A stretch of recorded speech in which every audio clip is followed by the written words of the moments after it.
This is Rev Yearwood, your host of The Coolest Show. And I'm coming to you first and foremost thanking you for listening to the award-winning podcast, The Coolest Show. We have a myriad of conversations, as you know, from climate justice to racial justice. And we're kicking off season 6 with a powerful collection of activists and artists from the River Basin and discussing the importance of that for our environment and our world. We'll first talk to Sikowis Nobiss, who is the executive director of the Great Plains Action Society, followed up by Alyssa Quinton, who's a community organizer and activist. And then we're going to wrap it up. And you don't want to miss Chad Brown, the founder and president of Soul River Inc. These conversations are conversations you will hear no place else except for The Coolest Show. Man, thank you so much, and all power to the people. This is The Coolest Show, brought to you by Hip Hop Caucuses. Think 100%. It's the coolest show, you know, keep the culture connected. It's the coolest show, you know, in your ear, yeah, respected. Expert level information, entertainment, education. Rev Yearwood got you covered as you hit your destination. Climate rules everything around me. Cream. For those who lost focus, close your eyes and just dream. Open your third eye, now the world is your off. Coolest show, you know, it's the Hip Hop Caucus. Oh man, I am so excited for this conversation for so many reasons. And we're gonna get right to it. I want to bring in Sikowis Nobiss, who is an amazing activist out of Iowa. And I got a story about Iowa we may get to. But my friend, how are you? I'm doing good today, actually. Today I woke up just feeling recharged and rested, which is nice because I've been a little tired from Native American Heritage Month and Indigenous Peoples Day. So today is a good day. I know you're of the George Gordon First Nation. So I want to make sure, because I know for me, I use Rev as a first name. Say your name how you would want to be said, so that you say it right, and then when they hear me say it in my Louisiana verbiage, they'll be like, "Oh, okay, Rev just saying that wrong." But yeah, my name is Sikowis Nobiss. I love when people call me Sikowis. My government name, as we like to say in Indian country, is Christine, and I'm the furthest from a Christine. So Sikowis actually means fierce. See, that's why I asked that question. That is powerful. So Sikowis, who is Sikowis and who is your community? Oh, wow. That is a good question because I belong to a lot of communities. Indigenous identity is definitely complicated, and we have a lot of layers of who we are, basically because of government institutions and traditional ways and reservations versus urban communities and, so many other ways that we live and walk through this world. So I am Plains Cree Saulteaux, or actually Nehiya is more of the correct way of saying Plains Cree. It's our way of saying that. So I'm Nehiya and Saulteaux, and I'm a citizen of the George Gordon First Nation, and that's in Saskatchewan, Manitoba, Canada.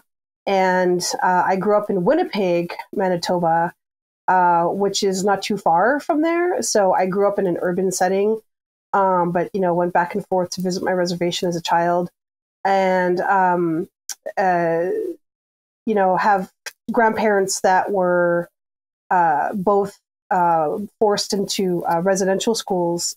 So we're scrubbed of their culture and language. But, as an adult, I was able to really get that back on my own, bring myself back to my own culture, and actually went to school for it.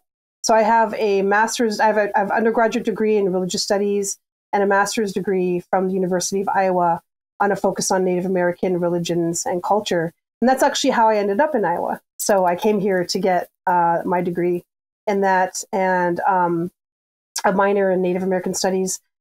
And so my focus was on Native American religion and culture. And I just didn't go home. My ex-husband and I stayed here and had children. So I've been in Iowa City for 17, 18 years now. And during that time, about 6 to 7, 8 years ago, more like 8 years ago now. Time goes by so fast. I was attempting to found this organization that is now known as Great Plains Action Society, and because of the Dakota Access Pipeline fight, was finally able to garner interest in it. And now here we are, 100% Indigenous led and run, working throughout Iowa and eastern Nebraska, and honestly doing a lot of national work too.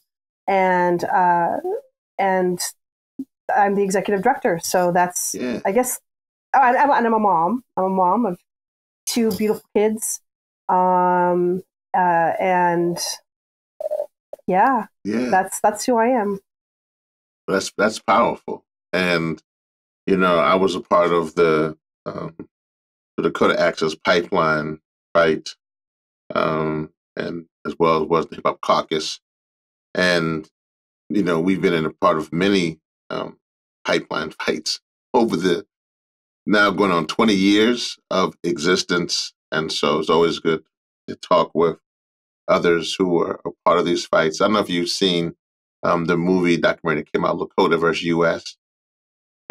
But I haven't seen it yet, but I'm looking forward to it. Yeah, it's really good. It's really good. I actually got to see a little preview of it, and it was amazing. The shout out to that story, and shout out to all those about the Land Back movement, and just really, really well done. So please, when you get a chance, Sikowis, please check that out. It's pretty dope. In Iowa, fun fact, I think I told you this earlier, we were talking about how I got the key to the city of Waterloo, Iowa. And when we were doing our Make Hip Hop Not War tour, and when I came through, they gave me this huge wooden key in Waterloo, Iowa. I don't know I'm not sure what that key would go to. But then they wanted me to sit on a John Deere, which was, I was like, yo. That's making me laugh so much right now. I was like, yo, why they want me to go sit on a John Deere? I mean, listen, and then, but I know now, Sikowis, if you had been there, you'd have been like, Rev, you're not sitting on that John Deere. You'd have like, I would have. You're like, nah, my brother ain't sitting on no John Deere. I'll give him the key. You give him the key, but we not doing the tractor thing. What's amazing is that Mississippi River runs the entire length of the U.S. before flowing into the Gulf of Mexico throughout my home state of Louisiana. It covers about 40% of the continental United States, providing drinking water for nearly 20 million people. And the Mississippi River is the largest drainage basin in the U.S. and the second longest river in North America. She runs from north to south, starting in what is known as Saskatchewan province of Canada. So what is the significance of the river, Mississippi River, have to you and those in your community? Well, that's a lot of significance. So I'm trying my best. I'm trying to figure out where I should start because because it is truly water is life. Yeah, absolutely. Firstly, water is life. And I want to say that Mississippi is not doing very well. The Mississippi is the dirtiest, unhealthiest river in the nation right now, and that makes me really sad. Because it's the nation's mightiest river, and that it is the drainage basin for so many other tributaries. So it goes to show you where everything eventually ends up, and that's why the Mississippi is so unhealthy, because we're just not taking care of the land, the water, the air, anything. Really, colonial capitalist ideologies about being in this world are about extraction and taking what you can when you can, how you can, and not really thinking about the results of those actions. And so that's why the Mississippi's in the state that she is right now. In terms of my feelings about the Mississippi, it's such a diverse river, and I've had a real passion now for years since moving to Iowa to do more about what's happening there, because Iowa is the most biologically colonized state in the country, and that's because of big ag. So that's why we were laughing about the tractor earlier, because John Deere is really a sign of oppression and theft of land and colonial aggression towards both people and the land, right? And so, big ag here has taken over. I mean, most of the land here is monocrop with corn and soy. We've got CAFOs all over. CAFOs means concentrated animal feed operations, basically where you shove pigs or chickens or even cows into like small spaces, confined spaces, and they live out these, really, really deplorable lives, and then they're slaughtered, and that they're brought over to meatpacking plants where that all happens. And so that if you look at a map, and I wish I could show that map right now, of like CAFOs across Iowa, there's like 15,000 of them. Like the map's almost, kind of black with all these dots. And and that's not even showing like the ethanol plants or the meatpacking plants or the fertilizer plants or, all these other industries that are linked to farming in Iowa. So in the end, basically most of Iowa is dedicated to growing, ethanol or growing fuel for cars and food for animals, which means that most of the corn here goes towards ethanol production and food to feed animals. So I'm getting to the Mississippi. No. But, so take your time. All of that, yeah. And so all of what's going on here is like the land is just being covered in pesticides, herbicides, fungicides, fertilizers, who knows what else. Also, don't forget all of the pig waste and animal waste that's getting into the waterways, and eventually into the Mississippi River. Now, it might even be getting into the Mississippi because, it is getting to the Mississippi even through the Missouri River because there's a confluence down in Missouri, right? So Iowa is the only state whose borders, eastern and western borders, are these two rivers. So, that's a really unique aspect of Iowa. And these are the nation's two biggest rivers. And then we are one of the biggest polluters of these rivers. And so, the current administration of this state is very Trumpian, I guess you could say. So there's really little to no care about what's happening here. And, they're trying to loosen regulations for, the farming industry, whereas, people are fighting to tighten them. I do know that they're trying to do away, or if they haven't already done it, with giving the nitrate levels out to people that they test in the waters. And the water here is just so bad that throughout the year, in the summer when it's swimming time to swim in the waters, it depends on the year, but sometimes 70% of the beaches will be closed. I personally would never let my kids swim here. They never have, and they never will.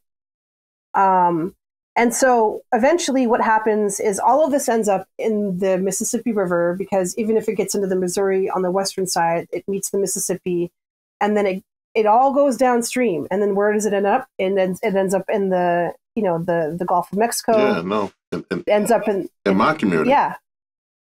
It ends up in the dead zone.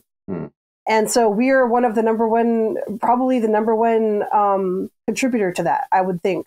I've been told that. I just can't remember where I got the stat from, so I don't want to necessarily say that. But I want to say that we definitely are a huge contributor to the dead zone in the Gulf of Mexico. And all that sediment that's growing there, that's building up, that's like all of our soil. The UN says we only have about 60 harvests left here in terms of the topsoil being able to, take the, to take the planting and the tilling and like the extractive way that farming is done here. Yet in the past, like there were areas of Iowa where topsoil could be as deep as 9 feet.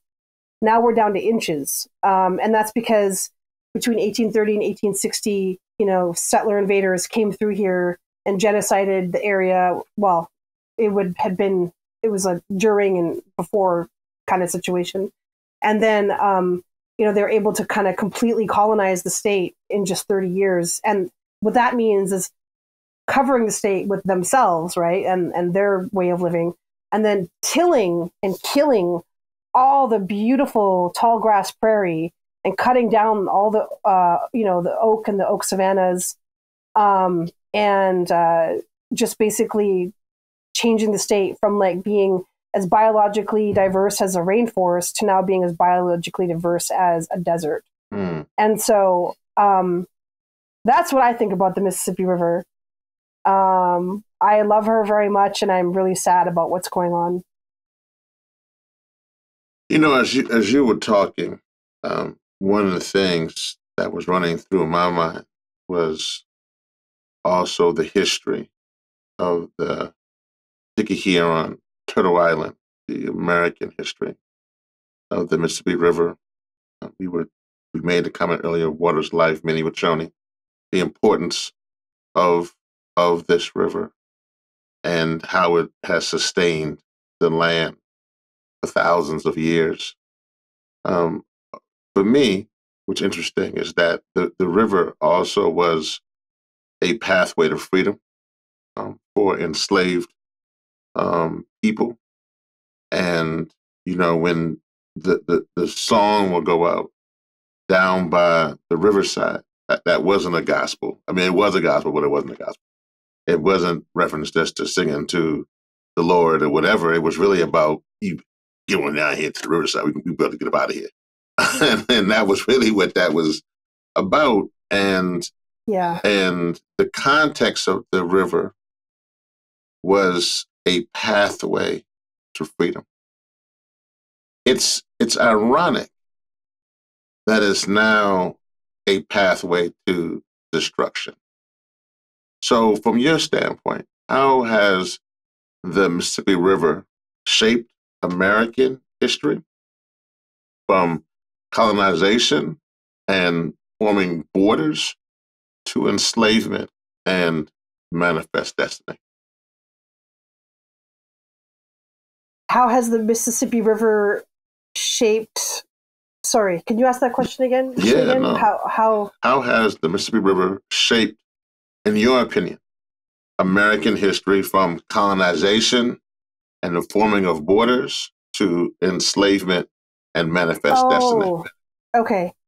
Well, I mean, the Mississippi River never shaped anything. The Mississippi River doesn't listen to borders. Water doesn't know borders. And so these delusional, I like to call them delusional, and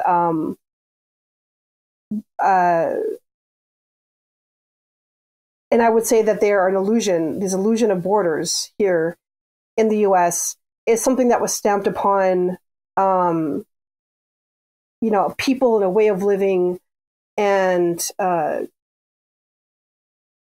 our loose territories, and the Mississippi was obviously a marker, for some people in that, quest, to, for the purpose of manifest destiny. But it was also a place that people, there's also stories, and I don't want to tell this story because it's a Meskwaki story, but because I'm here in Iowa and this is a place where Meskwaki people are, they tell the story about how it saved their lives because they were fleeing violence from other tribes, and I think the government as well, or sort of imperialist forces, and they crossed the Mississippi, and that's what saved them. Now, like my view of the Mississippi in terms of like what it's provided the people in order to to fight manifest destiny and colonial capitalism, is that it's provided so much. If you go up north, it's where the headwaters are. That's where that's where you find the wild rice. And people are currently trying to get rights of nature for that wild rice, and it's linked to that.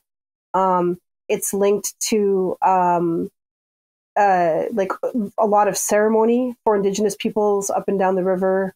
It's linked to communication and networking and trade.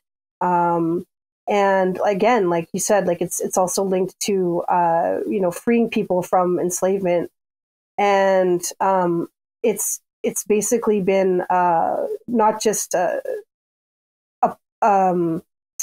source of life itself, but a source to save life. Mm. And that's why I'm so invested. But you better preach. You better preach now. You better come with that. Yes. I didn't mean to stop you, but that was all right there. Oh, thank you. Yeah, and that's why I'm so invested in like the health of the Mississippi. Yeah, and I'd love to talk about our Mississippi River Summit, but I can talk about that after if you want more questions. Yeah, no, I got a few more questions, but let's go there. I mean, let's talk about that. Let's since you that's in your spirit. Let's get that out. Yeah. What talk about that? I'm excited about this because hopefully it's going to lead to something bigger. But in May this year, after years of trying to get the funding, I was able to put together the first Mississippi River Summit here in the Quad Cities, which sits on the Mississippi between Illinois and Iowa. And we brought 40 folks from like the north part of the Mississippi all the way down to the Gulf of Mexico, indigenous folks, Black folks, Latina folks, and they came to talk about the different issues in their communities, the different ways that they interact with the river, and like what we need to do in order to gain rights of nature for that river. So the goal of this summit was to bring BIPOC folks together so that we can start talking about the river on our own terms, rather than through white-led organizations that tend to kind of dominate, like the river and like in it, like the river in terms of like not just like all of the capitalism that goes on there, but also even like the attempts to keep it safe. And so, indigenous folks, Black, brown, and indigenous folks are, always at the front lines of, disasters. And we wanted to make sure that, people are being heard concerning the river, and also like have a BIPOC-led coalition that will eventually, hopefully, get rights of nature for the river. Rights of nature, basically, to me, is like just a native way of like looking at different features or parts of our world. Like for instance, it basically what it would do is it would give the river like kind of similar rights as to what a human being has. It would look at the river like like a human. So if we can provide rights to LLCs and whatever these corporate conglomerates, right? Certainly we can provide rights to entities that sustain our lives. So like rivers and people are trying to get rights of nature for the wild rice. Like I said earlier, people are trying to get rights of nature for the salmon right now. And so this particular summit, it was a 4-day summit. We talked a lot about like all the different fights going on. I'm sure you've heard of Rise St. James. Yeah, they were there. That's where I'm from. I mean, that's my neck of the woods. Yeah. Yeah. So they were there. Folks from Memphis were there. folks from, the Iowa tribe, Meskwaki Nation, all these people that have some sort of, touch point with that river were there. And now we're working towards building our coalition. It's slow going because, everybody's so busy, but, we're trying to get the website going and up. And once we do that, we hope that we can start collecting more and more folks and just basically advertising, if you will, or getting out there, all the different things that are going on in all of our different communities, and just start working together more on this idea of getting rights of nature. No, that's wonderful. Thank you for mentioning that.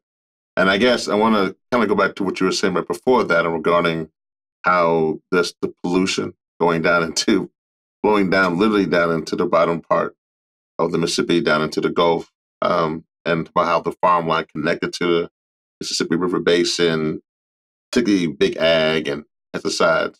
But I want to get to this other sources of pollution, because you just mentioned St. James, Rise St. James, is a powerful organization with my sister Sharon Levine and Shamara Levine and Shamel Levine and many others down there. I'm originally from. I'm from Freeport and Monroe in that area, but that's right there in the middle of Cancer Alley. So I guess my question is, what sources of pollution are polluting this river, and particularly what role do petrochemicals play? Because I know in St. James Parish in Louisiana, that Mississippi River cuts through, and that is the connecting point for a lot of this industry to use the Mississippi River to base themselves in Cancer Alley, which is a horrible, horrible, horrible nickname that I hope one day is not there to be named Cancer anything. But what role have you seen petrochemicals play, and what other sources of pollution are impacting or being used by Mississippi River to carry out business of industry? Sorry about that. I had to yell at the kid. No. So what are the different industries? No. I got your question again. No, definitely. I got that. So what are the sources of pollution impacting the Mississippi River? Oh, yeah. And for me, what role do petrochemicals play? Because I'm from Louisiana. We mentioned St. James Parish and Rise St. James. Yeah, well, I mean, industry, manufacturing of any kind is going to affect our rivers, right? Because we honestly, in the United States, kind of anywhere it feels like almost anywhere in the world, we haven't really figured out a good way to deal with, waste from manufacturing. And I feel like that always ends up in water somehow. So there's, all sorts of plastics manufacturing, clothes manufacturing. Well, I mean, that's made from plastic as well. And honestly, let's just talk about plastic, right? Mm-hmm. Which is a petrochemical as well. Our water is being filled with small particles of plastic now. And that's a polluter right there. And again, like I had mentioned, the pesticides and herbicides. Well, pesticides actually even have petrochemicals in them as well. So the petrochemicals are everywhere. And then let's not forget nitrate levels, just heavy levels of nitrates, heavy metals, basically, antibiotics, coming from all the waste of all the animal waste that's getting into the waters, because we put so many of that into them now, because we're not raising them sustainably, right? We're raising them like objects. And so then they constantly have to get dosed with antibiotics and other types of, vaccinations to keep these horrific diseases from overtaking, taking our animals. In fact, here in Iowa, they just killed 1 million. I don't know the exact number. I feel like it was 1 million chickens because of an avian flu outbreak. Oh, goodness. So like we're like, let me just put it this way. We are always so close to some horrific disease arising to not just kill our animals, but like us as well, because of the way we treat them. Yep. I wouldn't even want to say we, because I don't even want to like be a part of that. I didn't sign up for this. I'm glad you clarified that. Yeah. Facts. Yeah, it's them. It's the colonizers, man. That's their fault. Yeah. I say all the time to groups of white folks when I talk to them, like, white people can't farm. They have no business touching any land here at all anymore, because they have proven to us that all they know how to do is destroy things. They have no idea what regenerative agriculture really is. So it's been shown, it's been seen, as I said before, from Cancer Alley to Big Ag, that their business plan means a death sentence for us and other animals, period. So they can't look at a piece of land and just say that piece of land or that system, that river, that whatever is doing something helpful just as it is. It's, to them, it's garbage if it's not being utilized in some way. If it's not making you money, then it's useless. I mean, that's just a ridiculous way of looking at things. But if you saw things in right relationship, if you saw things as your brother, your sister, your relative in some way, you would understand that, like, a lot of, like, well, everywhere, everything has a point and there's a reason to why it's working the way it's working. And that we have to integrate ourselves into that system rather than like forcing a system upon it. And that's the problem colonizers have. I know that in the Black community, there's a lot of, folks that, believe in Christianity, but I do got to say Christianity is part of the problem. The Christian dogma that God gave man dominion over the earth is honestly, like, in my opinion, like at the root of the problem. And like that's like at the root of the doctrine of discovery, the root of manifest destiny and all of that. Because it's really not how we should be living. And that's why I think indigenous folks were genocided so harshly, because we were just in complete opposition to that way of thinking.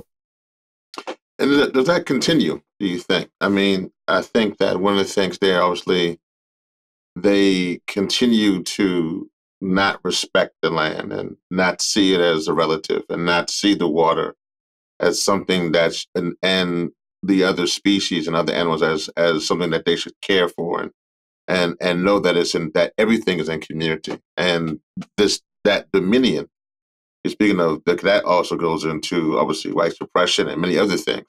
How is that at this point? How do you change that around? You know what I'm saying? How does that mentality be reversed? And does it only come from particularly indigenous and brown and Black folk and folk who understand that and saying that, listen, we have been doing this the right way for centuries upon centuries of respect for the earth, and now we need to get back to that. How do we get back there? Well, like, again, I feel like there has to be a paradigm shift. Like, it's not just about necessarily like changing what we do. Like, okay, yeah, we can try and force that through, but we're not going to be successful if people don't understand like what is at the base of all of this. And that's Christian colonial capitalism, right? And so like we have to have honest conversations, and conversations are going to make us feel uncomfortable and difficult to deal with. But like this is what I say, and that's, this is just me, because I'm an indigenous person whose relatives were, tortured at, residential schools that were run by Christians, right? I feel like we need to phase out Christianity. I think we need to elevate and empower our indigenous traditions from, here in the U.S. And in Africa and all over the world. We need to really, really bring those back, because they are powerful and they are a way to fight the current mindset that I think lives throughout this world, through the perpetuation of Christian colonial capitalism, because it's all linked, right? So I'm not just saying it's all just the religion, but this is where it was founded from. So we have to have that difficult conversation. Mm-hmm. And like, indigenous peoples, we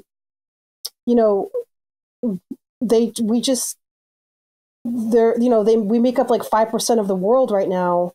I think that number's higher because I think a lot of more people would identify as indigenous if they weren't oppressed. But protecting 80% of the world's biodiversity.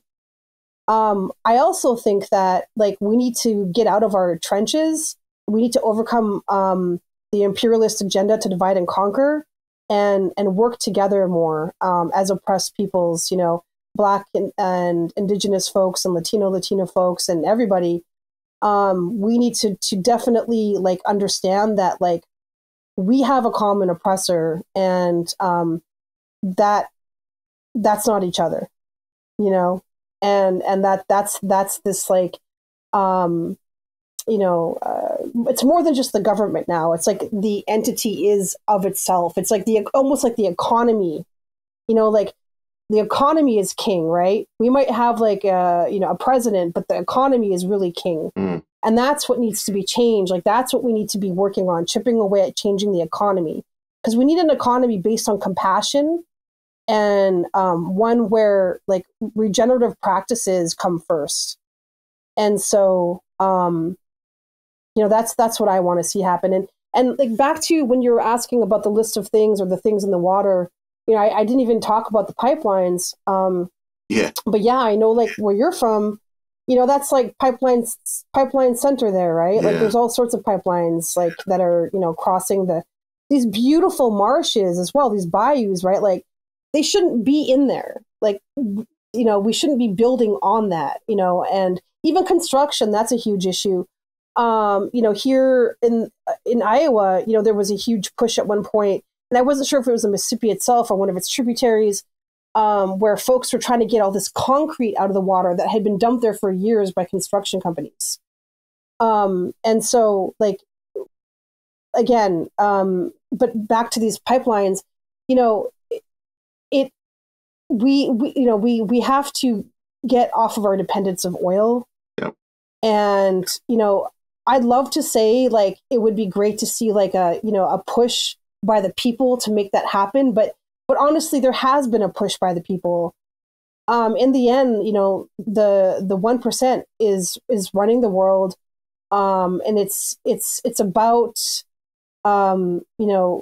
changing like how much power they have on us.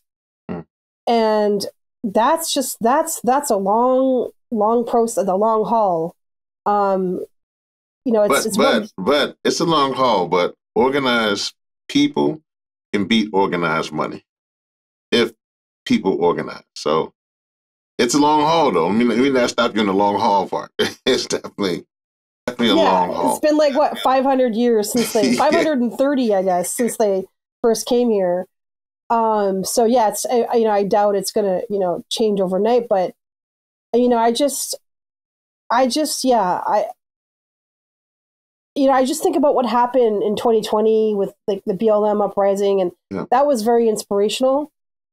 And, I don't know, we need to keep pushing. I think about Standing Rock. I think about all the times that, we've stood up in this country, and, we just can't quit. No, we can't. Well, and if anybody's listening, we can't quit. And I want to make sure, because I know for me, I've been, pretty hardcore fighting throughout. I want to make sure also that that we can't quit, but we also must have care and repair. I know one of our producers, Tamara Tozel-Laughlin, would make sure I would say that, as with Destiny. Who would be probably clapping her hands as we're talking about an indigenous perspective to religion, faith, and getting back to that. So, and so all those things are connected here.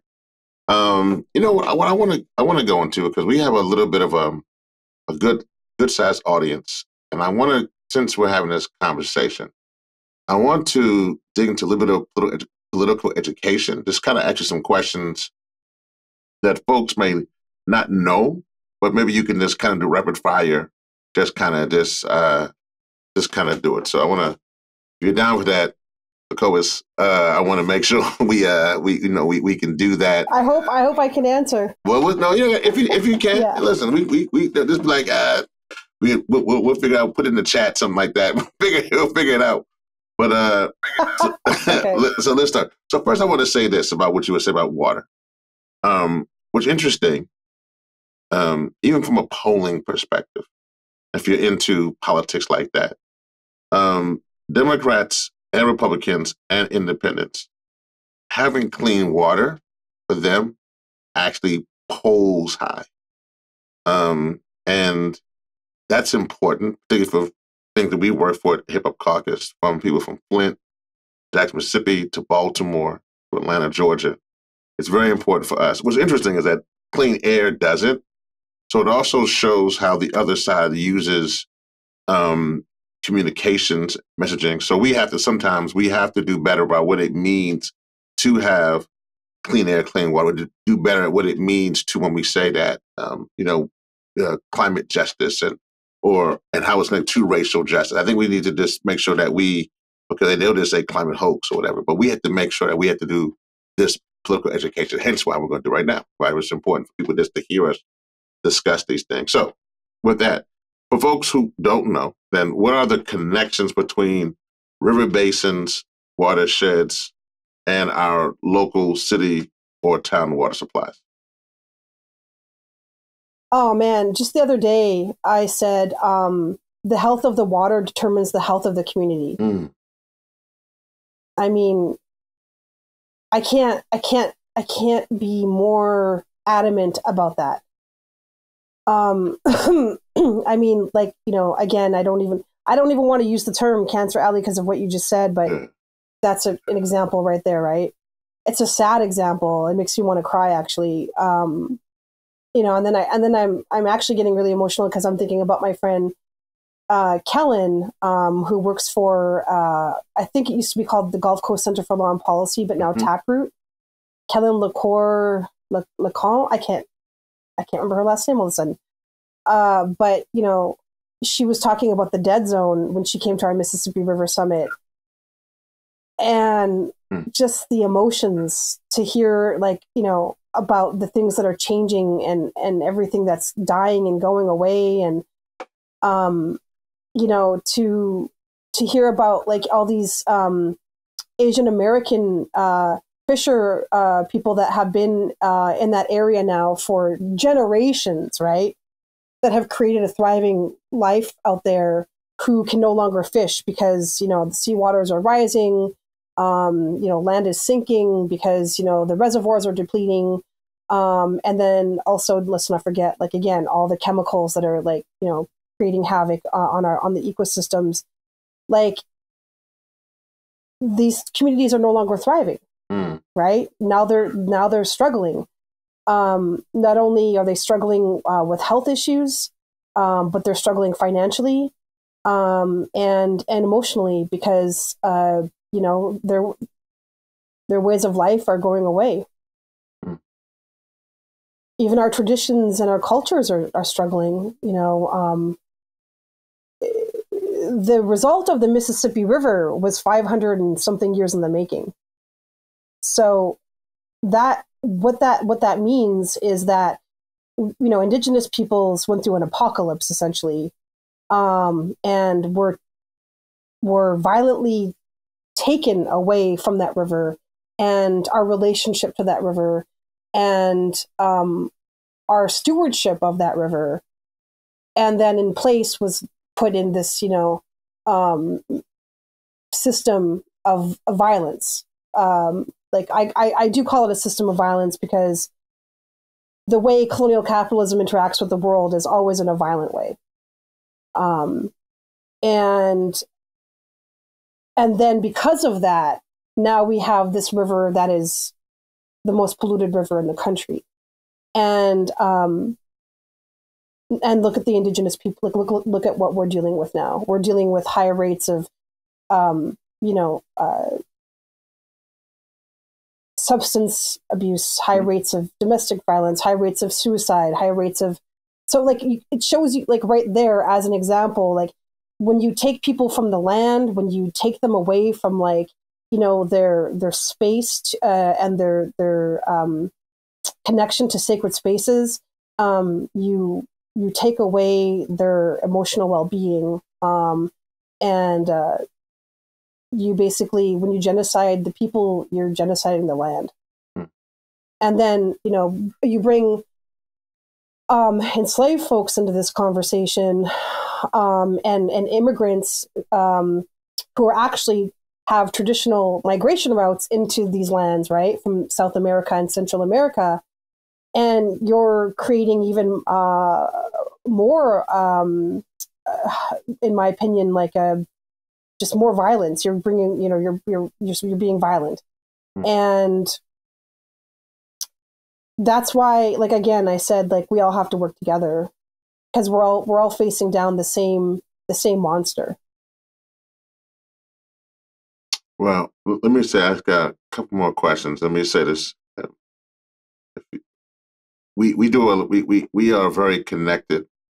Our guests who come on the show love their community and their people, so we do a lot of crying. So just know you right in line with many of us who have cried many times on the show, and become emotional because we want our future generations to have clean air and clean water.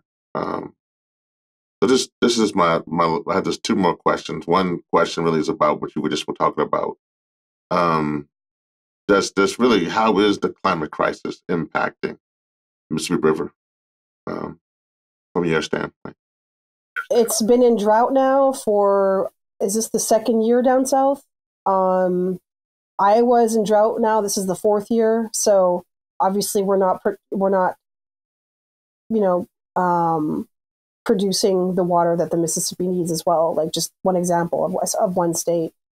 So now, like, from what I know from my connections down in Louisiana, you know, the saltwater is flowing inland now into the Mississippi, where the Mississippi is dried up, and you know, folks are having to check the salinity of their tap water at this moment, and that's a huge indicator that, you know, the climate is getting warmer. And then when that happens, and this is as said well, that there are people who are living closest to the Gulf of Mexico near Mississippi River Delta have lost access to safe drinking water, and are losing that. We'll lose that as early as, who knows, as June, just due to the saltwater intrusion of the river. Yeah, and I remember Miss Sharon Levine and the couple of young women that attended with her, or I think it was just one person. Sorry, there was supposed to be two, but that attended with her at our Mississippi River Summit. I just remember, or maybe no, it was Miss Sharon Levine's daughter, who I spoke to when we were having a Zoom preparing for their visit, and she said, "I can't wait to go visit, you know, you guys there, because I want to see the Mississippi as a clear entity, like as you know, before it's bogged down with all the sediment and it's all, like, you know, muddy,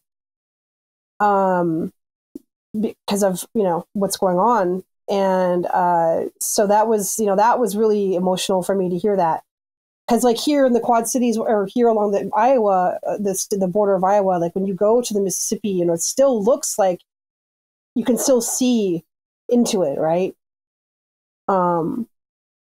But when you get down there, at that point, it's just carried so much of our sediment away, and it's got so many toxins in it that it's not okay. It's not okay up here either. No. It's just not as severe, I guess. Well, before this last question, on a good bit of news, shout out to Shamira Levine, the daughter of Sharon Levine, who just got married. So I guess she is doing the good stuff to keep the future. So congratulations, Shamira. If you're listening, and we wishing you much success in your partnership, and We're hoping that hopefully you can see a better Mississippi River. Sikowis, what's your vision of the future you're fighting for? And how can people follow and support you? I love that question. So myself and one of my best friends ever, Shelley Buffalo, who is Meskwaki, have started a land back project, a rematriation project, if you will. If you want to know more about rematriation, I can provide you with a link if you want to put that on the site or whatever. And it's basically, it's the same thing as land back in a way, but more, in my opinion, it's more real. It's realer, if that's a word I can use. Because I think that getting land back is an act of feminism. I think that the earth is our mother. I think that indigenous ways of being all over this world upheld the feminine.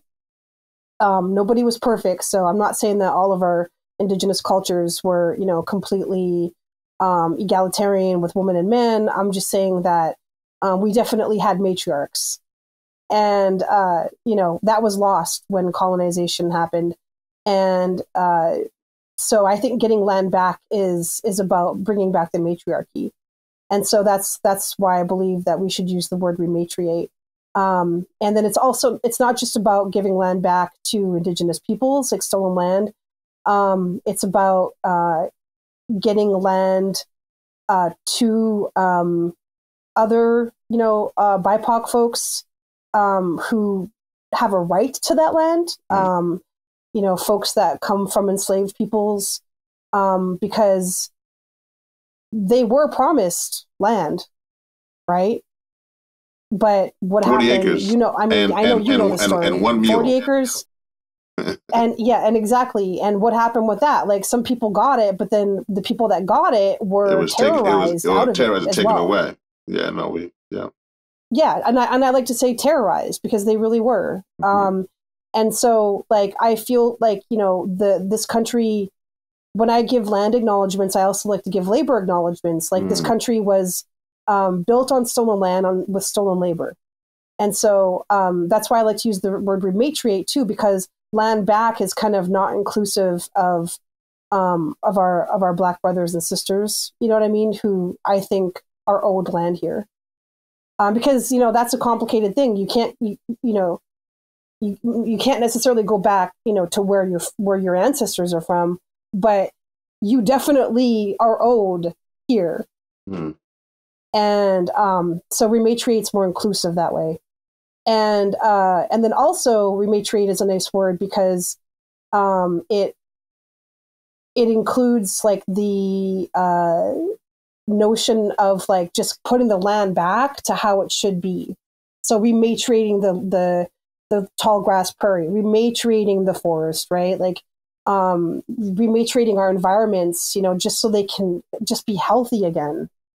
And so, yeah, that's just something that is really important. So Shelley and I are working on this project, and it's a long-term project. It has a lot to do with buffalo harvests, teaching people how to harvest buffalo, how to how to do these traditional things, how to bring back the buffalo, how to save seeds, how to identify plants, how to grow first foods. And then on top of that, getting an urban garden in Sioux City, where Iowa's largest indigenous population is, and then putting together a indigenous land trust here in Iowa, working on getting land to Black and brown and indigenous folks, because 98% of agricultural land in this country is owned by white people. And that's got to stop, because look what they did, right? This is where we are. And as we move forward in this climate emergency, Black, brown, and indigenous folks are going to need access to land to grow food. And right now they don't. So, and then, eventually, the goal, and this is kind of a pipe dream kind of goal, but like, I'm going to, why not? Like, why not just say this needs to happen at least? Because I know it's going to be pretty hard to do something like this in Iowa, but we need to rematriate at least 9 million acres of land in Iowa that are on slopes that are higher than 9% and in floodplains, because these are places where the soil is really is getting taken away, because farmers plant on this stuff still, knowing that they're going to get insurance when the crops inevitably fail, because they're not going to grow on these spaces. But these lands need to have the deep prairie grass the prairie grass with the deep roots back in these lands, so that it can hold the land in place, it can hold the soil in place, and it can stop it from being like washed off into the water. And so that's like the big goal, but all these other, small goals are, part of the big one. We're really excited because, we actually do have this buffalo harvest coming up in February. We're really looking forward to that. And if people want to support, like I said, I'll give you the link to the article I just wrote on rematriation. It's in reckon.news. Honestly, I just, want folks to sign up for our newsletter and, maybe just support the work we do by, liking our stuff on Facebook and Instagram and sharing it out. That's really important. My friend, thank you so much for being with me. It was a pleasure and an honor. Thank you. Yeah. And that's Thank you. Yeah, that's our guest today. Thank you for giving. Yeah. Thank you for giving me a platform. Yeah, no, most definitely. We appreciate you and thank you for just being true to our people and our lives and this future generation. We appreciate you. And that's our guest today. It's Sikowis Nobiss, Executive Director of Great Plains Action Society. And I am Rev Yearwood, your host of The Coolest Show. My friend, thank you. Thank you for having me.